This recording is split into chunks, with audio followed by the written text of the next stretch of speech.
जय हिंद दोस्तों। RRB NTPC 12th level 2025 में पूछे हुए महत्वपूर्ण सवाल ज्योमेट्री के यहाँ पर हम लोग कर रहे हैं। ज्योमेट्री का एक क्लास हमने करवा दिया था जिसमें 10 सवाल महत्वपूर्ण हमने करवा रखा है जो सारे 57 शिफ्ट में आपके पूछे गए हैं। उनमें से चुन चुन के बेहतरीन सवाल हम आपको हर एक चैप्टर वाइज करवा रहे हैं। तो यहाँ से आपके हर एक कॉन्सेप्ट अच्छे से क्लियर होते चले जाएंगे और एक एक चीज़ को आप डिटेल में समझ भी पाएंगे। पहला क्लास ज्योमेट्री का ज़रूर देख लीजिएगा। प्लेलिस्ट का लिंक आपको डिस्क्रिप्शन में मिल जाएगा। प्लेलिस्ट में सभी और चैप्टर की भी वीडियोस मिल जाएंगे। ठीक है, आइए क्वेश्चन नंबर 11 देखते हैं। आज हम लोग क्या दिया गया है, एक समबाहुभुज के एक बाह्य कोण और एक आंतरिक कोण का अनुपात दिया गया है 1 और 8 का। बहुभुज की भुजाओं की संख्या कितनी होगी। ठीक है, एक इंटरनल एंगल प्लस एक एक्सटर्नल एंगल का सम आप सभी को पता है 180 डिग्री के बराबर होता है। पिछले क्लास में बेसिक से बहुत डिटेल में हमने उसको समझाया भी था आपको, तो वीडियो ज़रूर देख लीजिएगा। यहाँ पर एक्सटर्नल एंगल और इंटरनल एंगल का जो रेशियो दिया गया है वो 1 और 8 दिया गया है। हम जानते हैं कि internal angle plus external angle in दोनों का सम कितना होता है, एक्चुअल में यहाँ पर 180 डिग्री के बराबर होता है ना। अगर रेशियो में दोनों का सम देखा जाए एक्सटर्नल प्लस इंटरनल का, तो 1 और 8 यानी कि 9 यूनिट है। इस 9 यूनिट की जो एक्चुअल वैल्यू होती है वो कितनी होती है, 180 के बराबर। जब 9 की वैल्यू 180 है तो 1 की वैल्यू कितनी हो जाएगी, 20 हो जाएगी, है ना, 180/9। फिर इसके बाद बहुभुज की भुजाओं की संख्या कितनी होगी। अच्छा, तो यहाँ से आप एक्सटर्नल एंगल निकाल लीजिए। देखिए, एक्सटर्नल एंगल ये वाला था, इंटरनल एंगल ये वाला था, है ना, दिया है ना, बाह्य कोण और आंतरिक कोण। तो बाह्य कोण यहाँ पर 1 यूनिट है और 1 यूनिट की वैल्यू यहाँ पर कितनी आई है, 20 डिग्री। मतलब हमारे पास जो एक्सटर्नल एंगल है, एक तो एक्सटर्नल एंगल, वो कितना है यहाँ पे 20 डिग्री के बराबर। अब आपको एक फॉर्मूला बताए थे कि यहाँ पर जो एक्सटर्नल एंगल का फॉर्मूला होता है, एक एक्सटर्नल एंगल, है ना, सभी एक्सटर्नल एंगल बराबर होते हैं, सभी इंटरनल एंगल आपस में बराबर होते हैं। तो ये चीज़ ध्यान रखिएगा रेगुलर पॉलीगन के अंदर, है ना। तो ये इसका जो फॉर्मूला होता है ये होता है 360/n। n का मतलब होता है नंबर ऑफ साइड्स यानी भुजाओं की संख्या। ये तो 20 दिया गया है, n इधर आ जाएगा, e इधर आ जाएगा, यानी n की वैल्यू कितनी हो जाएगी यहाँ से 360/e, और e की वैल्यू यानी एक्सटर्नल एंगल का वैल्यू 20 है यहाँ पर, है ना। काट देंगे, कितना आ जाएगा, 18 दूना 36, मतलब 18 साइड्स होंगे। Option number C is the correct answer. उम्मीद करते हैं सभी को समझ में आ गया होगा। चलते हैं नेक्स्ट पे।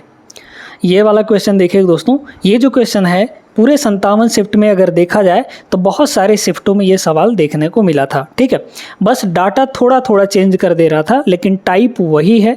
तो सीख लीजिए कैसे करना है। एक सवाल पिछले भी क्लास में हमने करवाया था।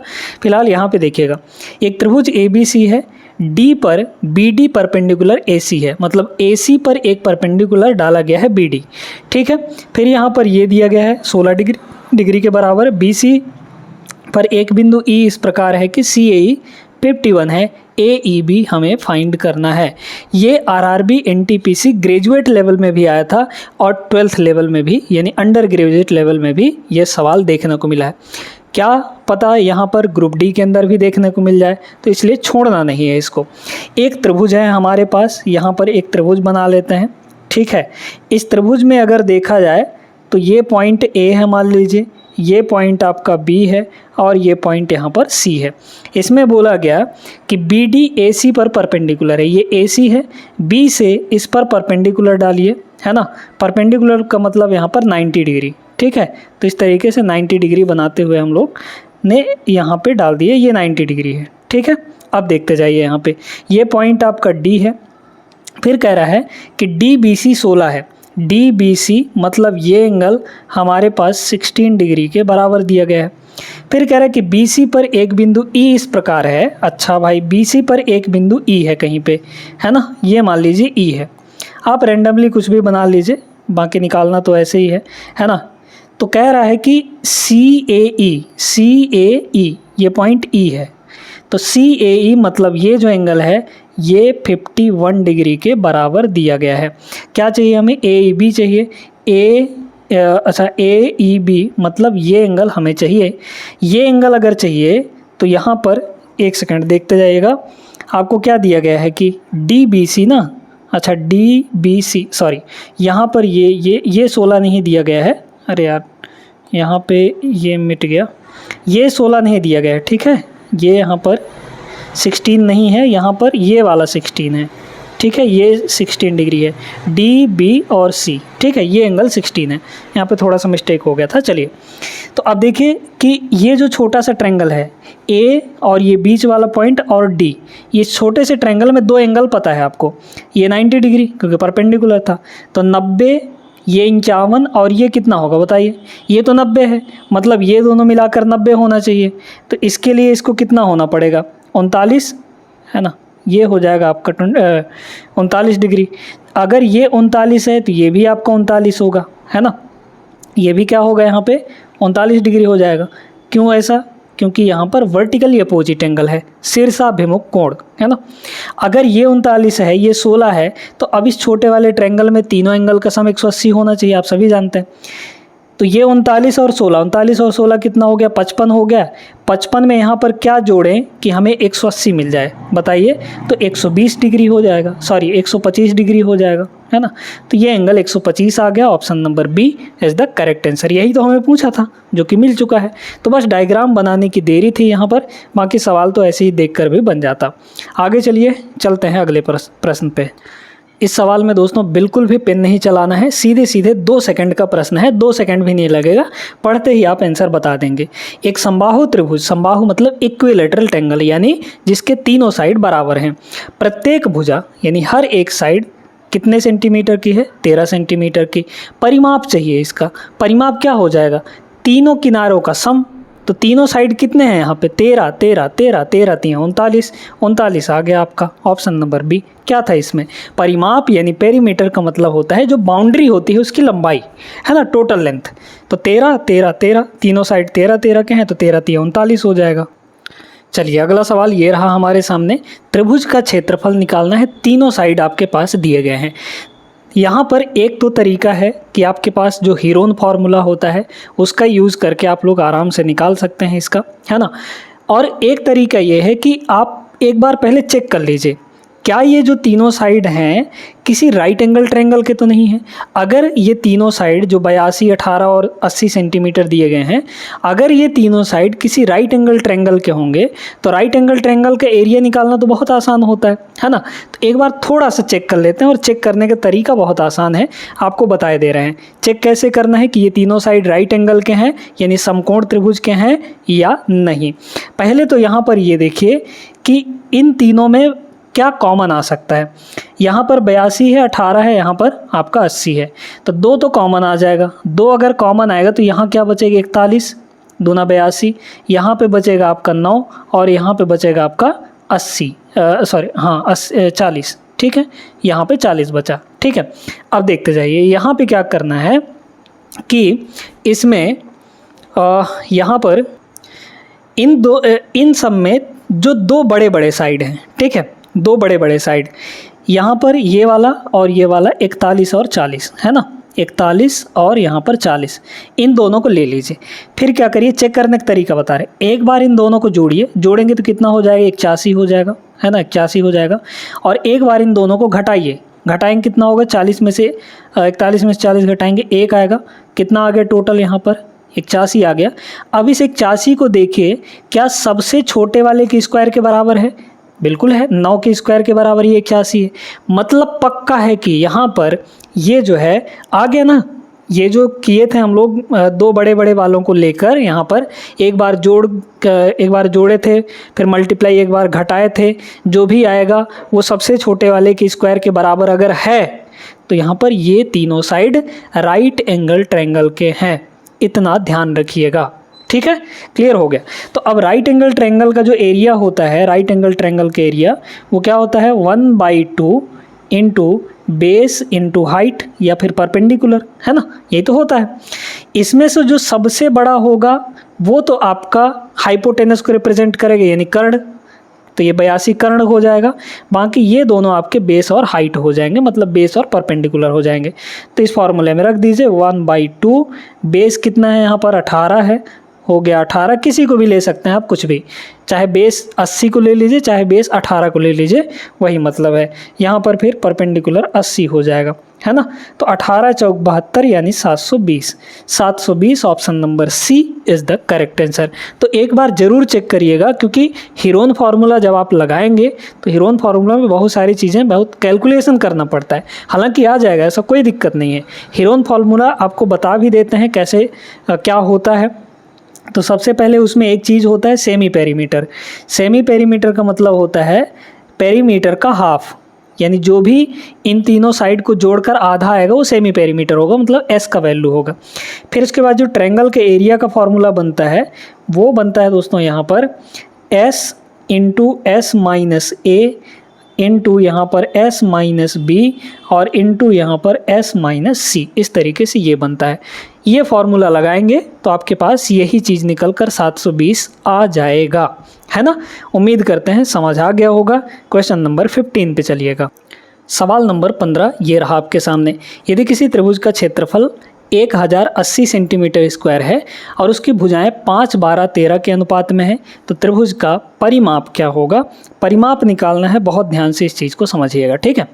तो यहाँ पर दोस्तों एक बात आप जानते हैं कि ये जो 5, 12, 13 ऐसे नंबर दिए गए हैं कि ये ट्रिपलेट हैं, मतलब यहाँ पर ये एक राइट एंगल के साइड को रिप्रेजेंट कर रहे हैं। 5, 12, 13, 5 का स्क्वायर प्लस 12 का स्क्वायर ये 13 के स्क्वायर के बराबर होता है। मतलब यहाँ पर अगर हम साइड मानेंगे तो एक साइड होगा 5x, दूसरा साइड होगा यहाँ पर 12x और तीसरा साइड यहाँ पर 13x। ये जो 13x होगा ये आपका हाइपोटेनस होगा। क्या होगा यहाँ पर, ये आपका हाइपोटेनस को रिप्रेजेंट करेगा, मतलब कर्ण होगा, क्योंकि ये सबसे बड़ा है। बाकी ये दोनों एक ठो बेस हो जाएगा, एक ठो परपेंडिकुलर हो जाएगा, है ना। तो 5, 12, 13 ध्यान रखिएगा ये ट्रिपलेट होते हैं। मतलब ऐसा साइड अगर दिख जाए आपको तो पक्का है कि राइट एंगल ट्रायंगल का ही साइड है। अब राइट एंगल ट्रायंगल का जो एरिया होता है वो क्या होता है, 1/2 बेस इंटू परपेंडिकुलर। बेस आपका 5x है ना, ध्यान से देखते जाइएगा, 5x है मल्टीप्लाई परपेंडिकुलर कितना है 12x है, बराबर यहाँ पर कितना हो गया, ये दिया गया है 1080 के बराबर, है ना। देखिए ये कट जाएगा आपका 6 बार में, तो 6 पंचे 30, उधर जाके डिवाइड, x इंटू एक्स कितना हो गया एक्स स्क्वायर, यहाँ हुआ 1080 और डिवाइड बाई 6 पंचे 30, मतलब ये कितना आ गया 36 के बराबर। 108/3 36 होता है। एक्स स्क्वायर की वैल्यू 36 है, मतलब x का वैल्यू 6 आएगा। त्रिभुज का परिमाप चाहिए, तो परिमाप तीनों को जोड़ लीजिए, कितना होगा 5x plus 12x plus 13x, 12, 13, 25 plus 5 यानी कि 30x हो जाएगा। 30x मतलब यहाँ पर 30 इंटू 6 180 आएगा। परिमाप कितना होगा, पेरीमीटर 180 के बराबर। ऑप्शन नंबर बी यहाँ पे करेक्ट आंसर होगा। आगे बढ़ते हैं क्वेश्चन नंबर 16 पर। इसमें भी आपको एरिया ही निकालना है, तो एक बार तीनों साइड को चेक कर लीजिए क्या ये राइट एंगल ट्रायंगल के हैं। तो दो बड़े बड़े वालों को पकड़िए, एक 53 है एक 45 है, ठीक है। तो यहाँ पर हो गया 53 और एक हो गया यहाँ पर 45, है ना। एक बार इन दोनों को जोड़िए, जोड़ेंगे तो कितना हो जाएगा 4, 5, 9 यानी कि 98 हो जाएगा। फिर एक बार इन दोनों को घटा लीजिए, घटाएंगे तो कितना होगा यहाँ पर, और ये हो जाएगा आपका, देखिए कितना होगा, घटाएंगे तो 13, 45, 3, 8 हो जाएगा ये, है ना। अब देखते जाइए, ये जो भी वैल्यू आएगी वो सबसे छोटे वाले के स्क्वायर के बराबर होना चाहिए, मतलब यहाँ पर इसके बराबर, है ना। तो 28 है यहाँ पर। अच्छा, अगर ये आपका 28 इंटू 28 बनेगा, मतलब 28 का स्क्वायर होगा, है ना। तो यहाँ पर ये क्या 28 इंटू 28 बन पाएगा, देखते जाइए। यहाँ से 14 ले लीजिए, 14 7 98 होता है, तो 14 ले लिए, है ना, इंटू 7, इसको अलग कर दीजिए 2 इंटू 4 में, ठीक है। तो 14 और 2 मल्टीप्लाई होके ये 28 बन गया, और मल्टीप्लाई 7 और 4 मिलकर ये 28 बन गया। तो ये जो वैल्यू है ये 28 इंटू 28 है, मतलब 28 का स्क्वायर है, यानी सबसे छोटी वैल्यू का स्क्वायर है। मिल गया हमारे पास, हमें पता चल गया कि यहाँ पर ये एक राइट एंगल ट्रायंगल है। तो राइट एंगल ट्रायंगल में सीधे एरिया निकालिए, कितना होता है एरिया यहाँ पे 1/2। आपको फिर यहाँ पे हीरोन फार्मूला लगाने की ज़रूरत नहीं है, सबसे बड़े वाले को छोड़ दीजिए यहाँ पे, है ना, क्योंकि वो आपका क्या होगा हाइपोटेनस कर्ण होगा।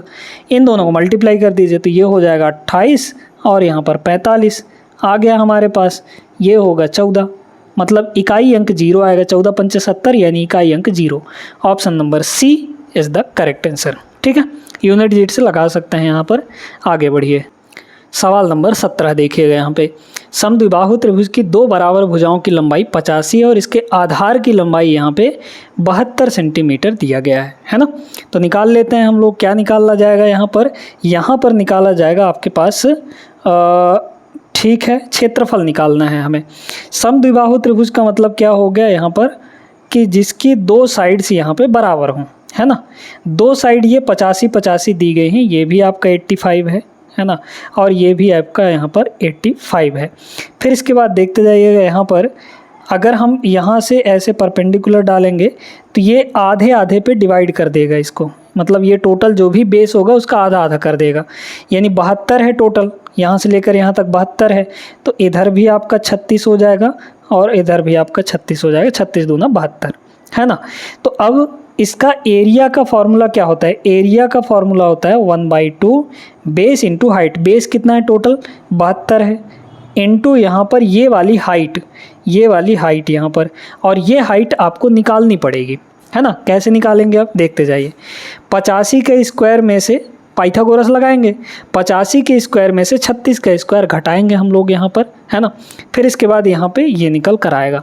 अब बड़े गौर से देखिए दोस्तों, इसको निकालेंगे कैसे।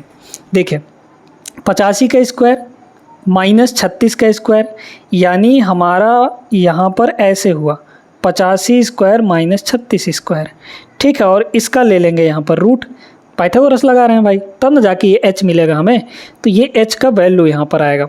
अब ये बताइए a square minus B square नहीं है क्या? है ना। तो एक बार जोड़िए, एक बार घटाइए। 6 5 11 का 1 जोड़ रहे हैं एक बार, है ना, 85 और 36 को। 6 5 11 के 1, 8 3 11 1 12, 121 मल्टीप्लाई, एक बार घटाइए। 15 में से 6 गया 9 आ जाएगा, फिर यहाँ पर 7 में से 3 गया 4 आ जाएगा। इसका रूट लेना है, यानी कितना आ गया 11 और यहाँ पर 7, तो 77 हो जाएगा ये, है ना। ये वाला h जो है ये काटेंगे तो यहाँ पर 36 और 6 7 42, यानी इकाई अंक 2 आएगा। Option number second is the correct answer. अब सुनते जाइएगा यहाँ पर, ये हुआ थोड़ा सा लेंदी तरीका। हम आपको एक कॉन्सेप्ट बताते हैं, उससे आप इस सवाल को बहुत जल्दी लगा पाएंगे, है ना। सिर्फ ये डायग्राम वगैरह कुछ नहीं बनाना, आपको एक चीज़ पता है कि जो फॉर्मूला होता है एरिया का वो होता है 1/2 बेस, जो कि यहाँ पे 72 दिया गया है, इनटू यहाँ पर हाइट, ठीक है। यही एरिया आएगा, इतना ही एरिया आएगा। अगर हम 2 से इसको काटेंगे तो 36 आएगा। अब उस 36 में क्या कोई यूनिक नंबर है जिससे हम डिविजिबिलिटी लगा सकें? बिल्कुल एक यूनिक नंबर है 9, है ना भाई। यहाँ पर जब हम इसको डिवाइड करेंगे तो ये 36 बनेगा, और 36 में क्या बैठा हुआ है? 9 छुपा हुआ है। 9 चौक 36 होता है कि नहीं? मतलब हमारा जो आंसर होगा उसमें 9 का मल्टीप्लाई ज़रूर हुआ होगा, क्योंकि 36 में 9 छुपा हुआ है। 9 का मल्टीप्लाई यानी 9 का डिविजिबल हमको चेक करना है, 9 का मल्टीपल चेक करना है। 9 का मल्टीपल क्या होता है? सभी अंकों का योग 9 से कटना चाहिए। देखिए अगर फर्स्ट ऑप्शन में देखा जाए 9 कट गया, 7 और 2 मिलाकर 6 5 11 होता है, 9 से नहीं कटेगा, तो ये आंसर कतई नहीं हो सकता। 7 2 9, ये 8 4 12, 9 से नहीं कटेगा, मतलब ये भी आंसर नहीं होगा। 7 2 9, 7 6 13, ये भी आंसर नहीं होगा, ये भी 9 से नहीं कटेगा। ये देखिए 7 और 2 9, फिर 7 और 2 और 9, कट गया, सब कट गया। तो इसके अंकों का योग हमारा 9 से कट गया, मतलब यही आपका आंसर हो जाएगा। तो ये तरीका है लगाने का। ये तो बाकी हम आपको बेसिक बताया दिए हैं, बाकी आपका एग्ज़ाम में अप्रोच जो होना चाहिए वो ये होना चाहिए, ठीक है। ये इतना लंबा चौड़ा बिल्कुल नहीं होना चाहिए। बेसिक से जब तक आप चीज़ों को लगाएंगे तब तक आपका स्कोर कम ही आएगा, टाइम मैनेज नहीं हो पाएगा। तो टाइम को मैनेज करने के लिए स्मार्ट चीज़ें सीखनी पड़ेंगी आपको। आगे चलिए नेक्स्ट पे। क्वेश्चन नंबर 18 देखिएगा। एक त्रिभुज के आधार यानी बेस की लंबाई उसकी संगत ऊंचाई से 2 सेंटीमीटर अधिक है। ठीक है भैया, समझ गया, हाइट से 2 सेंटीमीटर अधिक है बेस। यदि त्रिभुज का एरिया 220 है तो त्रिभुज के आधार की लंबाई कितनी होगी, है ना। ध्यान से देखते जाइएगा। यहाँ पर अगर बात किया जाए कि हम जानते हैं कि 1/2 बेस इंटू हाइट होता है ना। कह रहा है कि जो आधार है, बेस है, वो हाइट से 2 अधिक है ना। तो बेस को क्या करेंगे, हाइट से 2 अधिक कर लेंगे, है ना, और हाइट तो वही रहेगी, और ये वैल्यू हमारे पास 220 के बराबर दिया गया है। क्लियर हो गया कि नहीं? ठीक है। अब आप चाहें तो बाई ऑप्शन इसको लगा सकते हैं बड़े इत्मीनान से, क्योंकि यहाँ पे आधार की लंबाई पूछी गई है। अच्छा, त्रिभुज के आधार की लंबाई पूछी गई है ना। ठीक ठीक ठीक ठीक। तो यहाँ पर बेस के टर्म में हमको लिखना पड़ेगा इसको, है ना। तो इसको बेस के टर्म में यहाँ पर लिख लीजिए, कोई दिक्कत नहीं है, देखते जाइए। यहाँ पे ये हो जाएगा बेस इंटू हाइट। अब हाइट क्या होगा बताइए? जो बेस है वो हाइट से 2 अधिक है। बेस जो है यहाँ पर, बेस वो क्या है, हाइट से 2 अधिक है। तो मतलब हाइट क्या होगा, हाइट यहाँ पर बेस से 2 कम हो जाएगा, ये इधर आ जाएगा, है ना। तो अगर हाइट लिखेंगे तो ये हो जाएगा बेस माइनस 2 हो जाएगा। अब बेस की वैल्यू आप ऑप्शन से रख के देखिए इसमें कौन सा फिट बैठ रहा है। अगर मान लीजिए हम 18 रखते हैं तो यहाँ 18 होगा, 18 डिवाइड बाई 2 9 हो जाएगा, और यहाँ 18 माइनस 2 कितना होगा, 16 हो जाएगा। क्या 9 और 16 का मल्टीप्लाई 220 आएगा? नहीं, तो ऑप्शन नंबर फर्स्ट नहीं होगा। इसको देखिए 24 रखेंगे, यहाँ 24 रखेंगे तो 24/2 यानी 12 आएगा, है ना। भाई ऑप्शन आपको चेक करना है, 12 आएगा मल्टीप्लाई। 24 रखे तो 24 माइनस 2 यानी कि 22 हो जाएगा। तो क्या इन दोनों को मल्टीप्लाई ये मिलेगा? नहीं मिलेगा, तो ये भी नहीं होगा। ऐसे इसको देखिए, यहाँ हो जाएगा 26/2 यानी कि 13, तो 13 मल्टीप्लाई यहाँ पे 26 माइनस 2 यानी कि 24 आ जाएगा। तो 4 3 12 मतलब 2 आएगा यूनिट डिजिट, ये नहीं आएगा, तो ये ऑप्शन भी नहीं होगा। एक ही बचा है, ये हो जाएगा। कैसे, देखते जाइए। यहाँ पे अगर रखेंगे तो 22/2 यानी 11, और मल्टीप्लाई 22 माइनस 2 यानी कि 20 हो जाएगा। तो 11 दूना 22, 220 आ जाएगा। ऑप्शन नंबर डी इसका करेक्ट आंसर है। बाकी इसको अगर सॉल्व करने लगेंगे तो यहाँ से क्वाड्रेटिक इक्वेशन बन जाएगा, है ना। तो ऐसा नहीं करना है, ऑप्शन से चेक कर लीजिएगा। आगे चलिए नेक्स्ट पे। क्वेश्चन नंबर 19 क्या दिया है? एक आयत PQRS के विकर्ण O पर मिलते हैं। यदि ये सब चीज़ दिए गए हैं तो चलिए पहले बना लेते हैं। यहाँ पर एक रेक्टेंगल बनाते हैं, फिर इसके डायगोनल्स को मिलाते हैं, है ना। यहाँ पर तिरछा बन गया। चलिए एक डायगोनल ये हो गया, फिर दूसरा डायगोनल यहाँ पर ये हो गया। ये दोनों पॉइंट O पर यहाँ पे मिलते हैं। फिर कह रहा है कि यदि QOR, अच्छा ये P हो गया, ये Q हो गया, और ये R हो गया, यहाँ पे ये S हो गया। QOR ये 36 डिग्री है, ठीक है। तो यहाँ पर इसको थोड़ा सा, अरे भाई यहाँ पर ये कितना हो जाएगा, ये एंगल जो दिया गया है वो 36 डिग्री दिया गया है। इसमें दिख नहीं रहा है बट मान लीजिए, ठीक है, 36 है। तो OPS कितना होगा? अच्छा ये O है, तो OPS मतलब ये एंगल हमें बतानी है, ठीक है। बड़े गौर से, बड़े ध्यान से समझिएगा। यहाँ पे एक आयत है, तो जब आयत है तो यहाँ पर ये हमें निकालना है ना। तो अगर ये पता चल जाए यहाँ पे तो कुछ हो सकता है क्या? बिल्कुल हो सकता है। यहाँ पर देखिएगा, एक बात बताते हैं हम आपको, देखते हैं। यहाँ पे इसको ना लेकर आप इसको ले लीजिए, कोई दिक्कत नहीं है। यहाँ पर इसको ये बताइए ये कितना होगा? अगर ये 36 है तो ये भी 36 होगा। क्यों? वर्टिकली अपोजिट एंगल, है ना। तो ये जब 36 है, अब ध्यान से देखते जाइएगा, क्या ये एंगल और ये एंगल दोनों बराबर नहीं होंगे? बिल्कुल बराबर होंगे, क्योंकि अगर रेक्टेंगल की बात की जाए, आयत की बात की जाए, तो दोनों डायगोनल एक दूसरे को बाइसेक्ट करते हैं, और डायगोनल हमेशा बराबर होते हैं। रेक्टेंगल के डायगोनल बराबर होते हैं। तो अगर ये पूरा बराबर है तो इसका आधा ये वाला, और अगर ये बराबर है इस वाले के तो ये वाला हिस्सा, यानी ये हिस्सा और ये हिस्सा, ये दोनों आपस में बराबर हो जाएंगे। जब दोनों बराबर होंगे तो यहाँ पर ये जो है, ये एंगल और ये एंगल यहाँ पे बराबर हो जाएगा। दोनों को x मान सकते हैं। अब इन तीनों का सम कितना होता है? 180 के बराबर, है ना। तो x plus x plus 36, x plus x कितना होगा? यहाँ पे 2x हो जाएगा, और प्लस यहाँ पे 36, ये सम मिलाकर कितना होगा? 180 डिग्री के बराबर, है ना। x 2 से डिवाइड कर दीजिए तो ये बन जाएगा x, ये बन जाएगा यहाँ पर 18 बराबर ये हो जाएगा 90। मतलब 90 में हमें क्या घटाना है? यहाँ पे 18 घटाएंगे तो x की वैल्यू मिल जाएगी। यहाँ पर कितना आएगा? यहाँ पे 72, है ना। तो 72 डिग्री, 72 है ना आएगा, हाँ ठीक है, 72 degree. 72 degree is the correct answer. मतलब ये जो वैल्यू है 72 डिग्री होगा। Option number C correct answer रहा। आगे चलिए नेक्स्ट पे। सवाल नंबर यहाँ पर 20 देखिएगा। एक समबाहु त्रिभुज ABC का परिमाप दिया गया है 22.2। त्रिभुज का एरिया कितना होगा, परिमाप आपको दिया गया है। अच्छा, इक्विलेटरल ट्रायंगल है, अगर साइड ए दिया है तो परिमाप कितना होगा, 3A हो जाएगा, और यही दिया गया है आपको 22.2 के बराबर, है ना। तो A की वैल्यू यहाँ से कितनी हो जाएगी, इसको डिवाइड कर लेंगे 3 से, है ना। 3 से डिवाइड करेंगे तो 3 सत्ते 21 और फिर 3 चौके 12, 7.4 आ गए A की वैल्यू। अब हमें इसका एरिया चाहिए, तो इसके एरिया का फॉर्मूला, यानी कि यहाँ पर एरिया ऑफ इक्विलेटरल ट्रायंगल, ये इसका जो फॉर्मूला होता है ये होता है दोस्तों, यहाँ पे फॉर्मूला ध्यान रखिएगा, क्योंकि फॉर्मूला याद रहेगा तो जल्दी कर पाएंगे, नहीं तो आपको निकालना पड़ जाएगा, है ना। तो √3/4 × A², ये होता है यहाँ पे फॉर्मूला। अब यहाँ पर √3 तो सभी में है, ऑप्शन में √3 है ही, तो इसको छेड़खानी नहीं करना है, इसका वैल्यू नहीं रखना है आपको, बस A² करना है, यानी कि 74 का स्क्वायर, है ना। तो 74 का स्क्वायर मतलब क्या हुआ, 7.4 × 7.4 और डिवाइड बाई यहाँ पर 4 ये वाला, और मल्टीप्लाई यहाँ पर √3 हो जाएगा।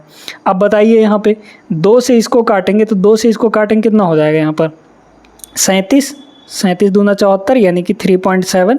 अच्छा, 2 इसमें बचा है तो 2 से फिर इसको काट दीजिए, तो ये भी 3.7 हो जाएगा, यानी कि 37 का स्क्वायर हमें लिखना है ना।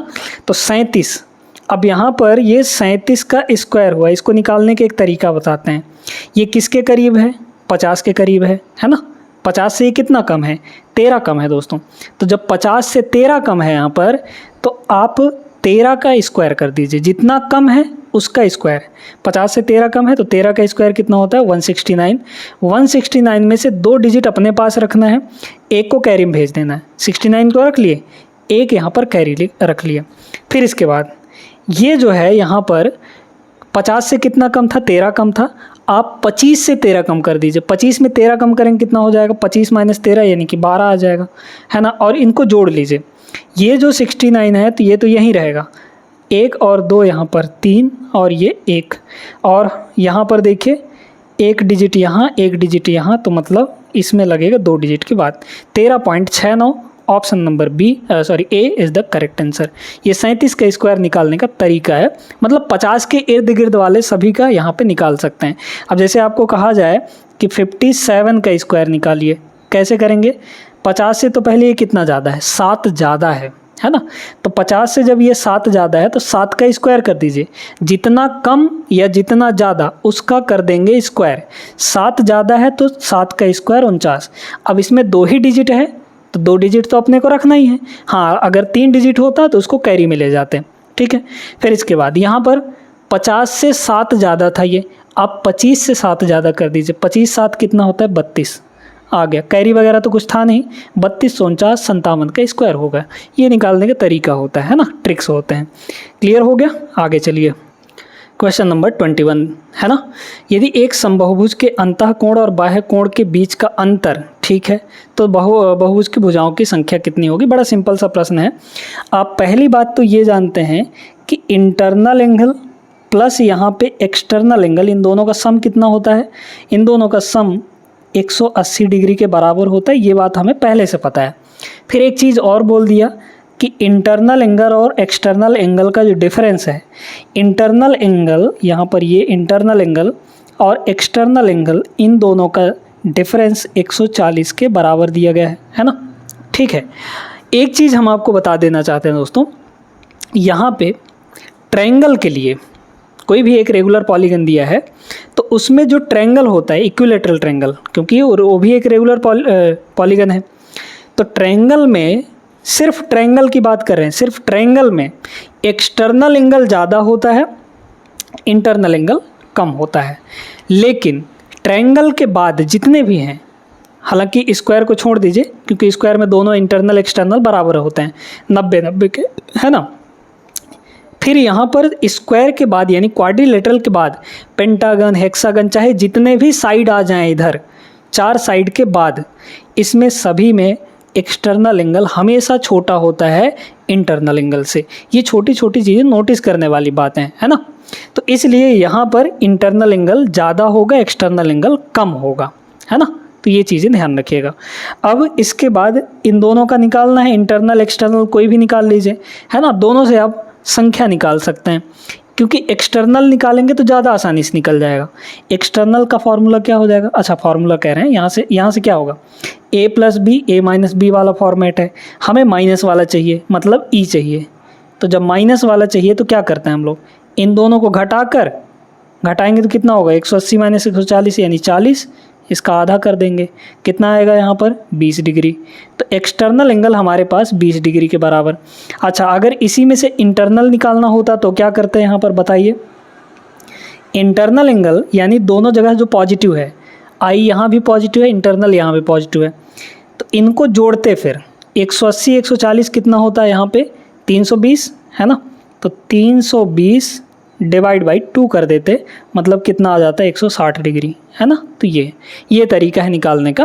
फिलहाल हमें एक में से ही पता चल जाएगा। अब फॉर्मूला लगाइए, इंटरनल एंगल जो कि 20 डिग्री है, इसका फॉर्मूला क्या होता है 360 डिवाइड बाई एन। तो एन यहाँ से निकल जाएगा, एन को उधर ले जाइए, ये इधर आ जाएगा। तो एन की वैल्यू 360 डिवाइड बाई 20 यानी 18। Option number C correct answer रहा। तो क्लियर होगा अच्छे से, आगे चलिए।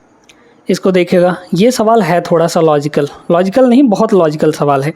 यदि किसी समबाहुभुज यानी रेगुलर पॉलीगन के सभी अंतः कोणों का योग 28 समकोण है, 28 समकोण का मतलब 28 राइट एंगल्स। अच्छा, एक राइट एंगल कितने का होता है 90 डिग्री का, मतलब 28 इंटू 90 है इसका मतलब, है ना।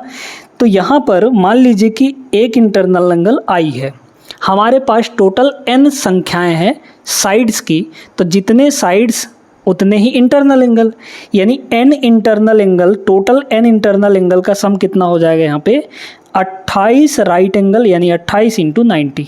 ठीक है, ये हो गया, क्लियर हो गया ना। तो यहाँ से जो i की वैल्यू है वो तो ये आ जाएगी, है ना। अच्छा, एक चीज़ और यहाँ पे देखते जाइएगा, उनकी सभी भुजाओं की संख्या हमें यहाँ पर निकालनी है ना। सभी भुजाओं की यहाँ पर संख्या निकालनी है। एक चीज़ आपको यहाँ पे बताए दे रहे हैं, इंटरनल एंगल का फॉर्मूला क्या होता है। अगर हम सिर्फ इंटरनल एंगल की बात करें तो ये होता है 180 माइनस 360 डिवाइड बाई n, ये फार्मूला होता है ना। जब ये फार्मूला होता है तो हमें n इंटू आई चाहिए, मतलब क्या करेंगे, इसमें सब जगह n से मल्टीप्लाई कर देंगे, तो ये बन जाएगा n इंटू आई, यहाँ n से मल्टीप्लाई करेंगे तो 180 इंटू n हो जाएगा, यहाँ n से मल्टीप्लाई करेंगे तो n ख़त्म हो जाएगा, ये आ जाएगा 360, है ना। अब देखते जाइए, ये जो वैल्यू है n इंटू आई की, ये पूरा दिया गया है ना। तो यहाँ से इन दोनों को मल्टीप्लाई कर लीजिए, मल्टीप्लाई करेंगे तो कितना होगा यहाँ पे, या फिर अभी ऐसे ही रखिए, है ना, देखिएगा, या फिर मल्टीप्लाई कर ही दीजिए। 9 अट्ठे कितना हो जाएगा 72, है ना। 9 अट्ठे 72 को हो गया 2, और फिर बचा 7, 9 दूना 18, 8 7 15, 25 हो जाएगा। तो यहाँ पर ये हो जाएगा 252 और 0 आएगा। ये माइनस का 360 इधर आएगा तो प्लस का 360 हो जाएगा, बराबर ये हुआ n इंटू 180, तो 180 को नीचे ले आइए, है ना, ये हो जाएगा 180, 0 0 0 ख़त्म। 18 से क्या कटेगा, 18 से इसको 18 कम 18, है ना, 9 दूना 18, ठीक है, कट जाएगा। 18 से इसको काटिए कितना होगा, 18 कम 18, फिर बचा यहाँ पर 7, तो 8 नहीं हो 72, ठीक है, नहीं 18 चौक 72, ये 14 आ जाएगा। 18 से इसको काटेंगे तो 2 होगा, मतलब 14 प्लस 2, n की वैल्यू कितनी हो जाएगी 14 प्लस 2 यानी कि 16। ऑप्शन नंबर बी इसका करेक्ट आंसर रहा। ठीक है, समझ में आ गया होगा सभी लोगों को, बहुत अच्छे तरीके से इस सेशन अभी तक चल रहा है। आगे भी अभी कुछ सवाल बचे हुए हैं, उनको भी हम लोग चलिए करते हैं। वीडियो आप लोग लाइक नहीं कर रहे हैं तो लाइक करना है आपको। अगर यहाँ तक पहुँच गए हैं और सेशन आपको अच्छा लगा है तो इस चैनल को सब्सक्राइब जरूर कर लीजिएगा। ऐसे ही सेशंस डेली हम आपको करवाते हैं, आपके रेलवे एग्ज़ाम के लिए महत्वपूर्ण। चलिए इसे देखिएगा, इसमें कह रहा है यदि एक समबाहुभुज रेगुलर पॉलीगन अंतः कोणों का योग उसके बाह्य कोणों के योग का 4 गुना के बराबर है तो बहुभुज में विकर्णों की संख्या कितनी होगी। अब यहाँ पर नंबर ऑफ डायगोनल्स हमें बताने हैं। ठीक है, तो पहले नंबर ऑफ साइड निकाल लेते हैं। नंबर ऑफ साइड निकल जाएगा तो नंबर ऑफ डायगोनल अपने आप निकल जाएगा, उसका एक फार्मूला होता है, वो फार्मूला हम आपको बता देंगे, है ना। मेन काम यहाँ पर है हमारा number of diagonals number of sides निकालना। ठीक है, देखते जाइए। यहाँ पर कह रहा है कि जो इंटरनल एंगल का सम है, भाई एक इंटरनल एंगल अगर आई है तो टोटल कितने हो जाएंगे, सभी का सम n इंटू आई, है ना भाई, आई प्लस आई प्लस आई प्लस आई, मान लीजिए टोटल n इंटरनल एंगल्स हैं, यानी n साइड हैं उसमें, तो n इंटू आई, ये टोटल हो गया इंटरनल एंगल का सम। ये जो है सभी एक्सटर्नल एंगल के योग का 4 गुना है। अच्छा, एक एक्सटर्नल एंगल E है तो हमारे पास टोटल n है, इसका कितना है, 4 गुना है, n से n कट नहीं जाएगा, ये हो गया। इससे हमें ये पता चला कि अगर टोटल भी देखा जाए या फिर एक सिंगल की बात की जाए तो सिंगल इंटरनल एंगल यानी एक ठो इंटरनल एंगल जो होगा एक ठो एक्सटर्नल एंगल का 4 गुना होगा, है ना। तो आई की वैल्यू यहाँ से 4e आ गया, है ना, आई की वैल्यू कितनी आ गया, 4e के बराबर आ गया। अब यहाँ से वैल्यू रख दीजिए, वैल्यू क्या होता है यहाँ पर, हाँ एक चीज़ और, i प्लस ई की वैल्यू कितनी होती है, i प्लस ई की वैल्यू 180 डिग्री, है ना, 180 डिग्री के बराबर, ये बात तो आप लोग जानते ही हैं। अच्छा, i 4e है तो यहाँ 4e प्लस e यानी कि 5e हो गया, 5e की वैल्यू यहाँ पर 180 है तो e की वैल्यू कितनी हो जाएगी, 18 दूना 36 यानी कि 36 हो जाएगा, है ना, ये हो गया। ठीक है, तो एक्सटर्नल एंगल हमारा 36 आ गया, तो n की वैल्यू कितनी हो जाएगी यहाँ पर बताइए, 360 डिवाइड बाई एक्सटर्नल एंगल यानी कि 36। तो हमारे पास जो नंबर ऑफ साइड आ गए वो 10 के बराबर आ गया, यानी कि उस रेगुलर पॉलीगन में 10 साइड हैं। अगर साइड 10 आ गए हैं तो आपको नंबर ऑफ डायगोनल निकालने हैं। अब देखिएगा कितना होता है यहाँ पे, अगर नंबर ऑफ डायगोनल की बात की जाए, नंबर ऑफ डायगोनल, ठीक है, नंबर ऑफ डायगोनल का फॉर्मूला होता है n इंटू n माइनस 3 और डिवाइड बाई 2, ये फॉर्मूला होता है। n का मतलब नंबर ऑफ साइड, 10 है तो ये हो जाएगा 10 मल्टीप्लाई 10 माइनस 3 यानी कि 7 और डिवाइड बाई 2, 70 का आधा यहाँ पे 35, यानी कि कितने डायगोनल होंगे, 35 डायगोनल। ऑप्शन नंबर बी इसका करेक्ट आंसर। बहुत बढ़िया सवाल था, इससे एक ये नया फार्मूला आपको सीखने को मिला, नोट भी कर लीजिएगा इसको, नंबर ऑफ डायगोनल का फार्मूला ये होता है ना। आगे चलिए, अगला क्वेश्चन देखिए, बहुत बढ़िया सवाल है ये। मान लीजिए ए और बी दो समबाहुभुज हैं, हमारे पास दो रेगुलर पॉलीगन्स हैं अलग अलग, ए के इंटरनल एंगल का सम ये दिया गया है तथा बी का प्रत्येक अंतःकोण, बी का प्रत्येक अंतःकोण उसके बाह्य कोण से 90 डिग्री अधिक है, ठीक है। तो ए और बी की भुजाओं की संख्या का योग कितना होगा, ठीक है। अब देखते जाइएगा, यहाँ पर आपको बताए दे रहे हैं। यहाँ पर अगर बात की जाए पहले ट्रायंगल के, पहले किसकी, पहले यहाँ पर रेगुलर पॉलीगन की, तो पहले यहाँ पे ए के बारे में बात करते हैं। ए के बारे में अगर बात करें तो सभी इंटरनल एंगल का सम ये आपको दिया गया है 1260, है ना, सभी इंटरनल एंगल का सम। तो सभी इंटरनल एंगल का सम, एक इंटरनल एंगल कितना होता है, I is equal to, formula आपको पता है 180 minus 360 divide by N, N से सब जगह हम मल्टीप्लाई करेंगे तो एन इंटू आई आएगा, ये सभी इंटरनल एंगल का सम होगा और ये हो जाएगा 180 इंटू एन माइनस यहाँ पे 360, है ना। अब इसमें ये वैल्यू पता है कितनी है, 1260 है, तो ये हो जाएगा 1260, ये 360 इधर आ जाएगा तो प्लस 360 बटे में यहाँ पर 180, है ना, ये हो जाएगा बराबर, यहाँ से n आ गया। ये a के लिए है, 0 0 सब जगह कट जाएगा, है ना, काटिए यहाँ पे 0 0 0, 18 से काटेंगे कितना हो जाएगा, कितना होगा यहाँ पर, 18 से 7 बार में कटेगा, है ना, 18 सत्ते 126 होता है, ये हो गया, और 18 दूना यहाँ पर ये हो जाएगा। तो n की वैल्यू यहाँ से कितनी आ गई, ये देखिए 7 2 9 के बराबर, मतलब पहले रेगुलर पॉलीगन में जो नंबर ऑफ साइड होगा वो 9 होगा। अब दूसरे में हमें निकालना है। आ जाइए यहाँ पर बी के बारे में चर्चा करते हैं। देखिए क्या कह रहा है, इसमें बी का जो प्रत्येक अंतःकोण है एक्सटर्नल से 90 अधिक है ना। यहाँ पर कह रहा है कि जो इंटरनल है वो एक्सटर्नल से कितना अधिक है, यहाँ पर अधिक का मतलब प्लस 90 है।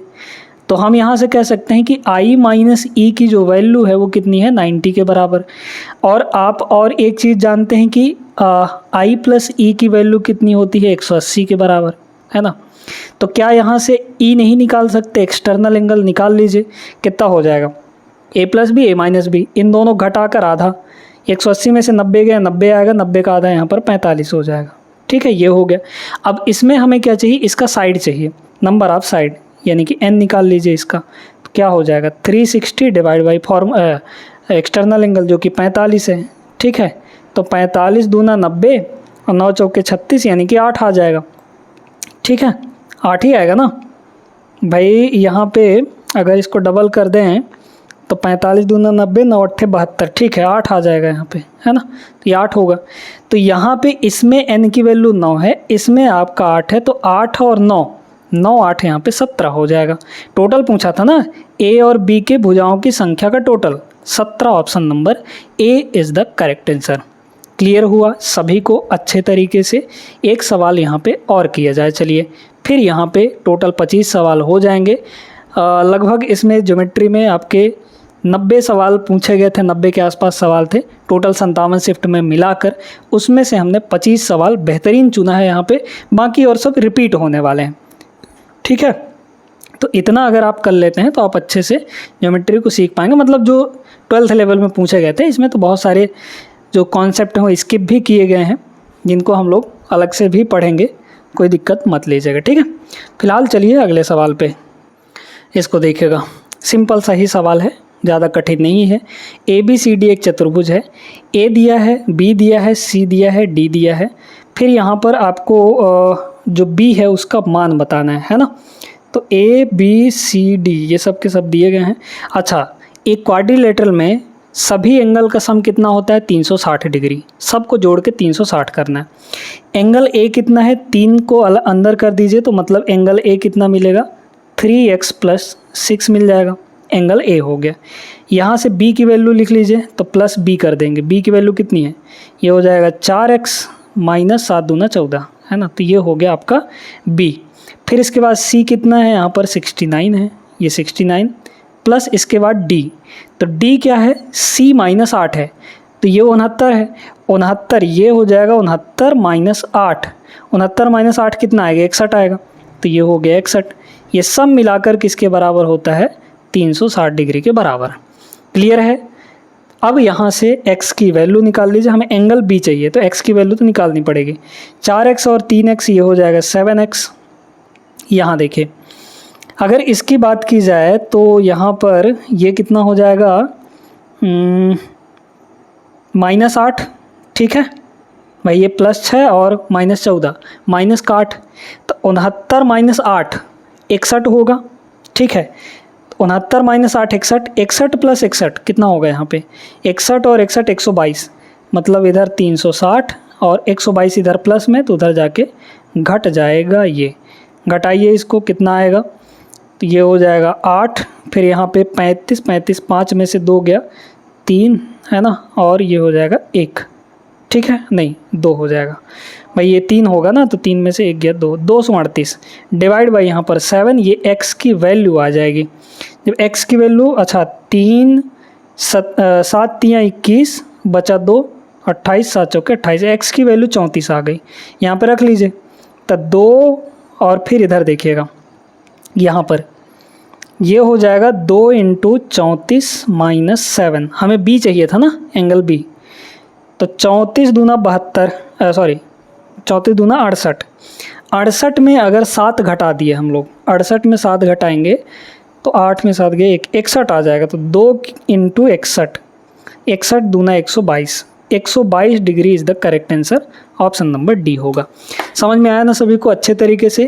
तो ये सेशन यहीं पे रोकते हैं दोस्तों। उम्मीद करते हैं कि इन 2 क्लासेस के बाद आपको ज्योमेट्री के जो 12th लेवल में पूछे गए सवाल थे इनमें अब कोई भी दिक्कत नहीं होगी, आप अच्छे से कर सकते हैं हर एक सवाल को। ये सेशन अच्छी लगी हो तो लाइक कर दीजिए वीडियो को और चैनल को सब्सक्राइब जरूर कर लीजिएगा। मिलेंगे हम लोग नेक्स्ट क्लास में ऐसे ही बेहतरीन कॉन्सेप्ट के साथ एक अगला टॉपिक लेकर, तब तक के लिए जय हिंद।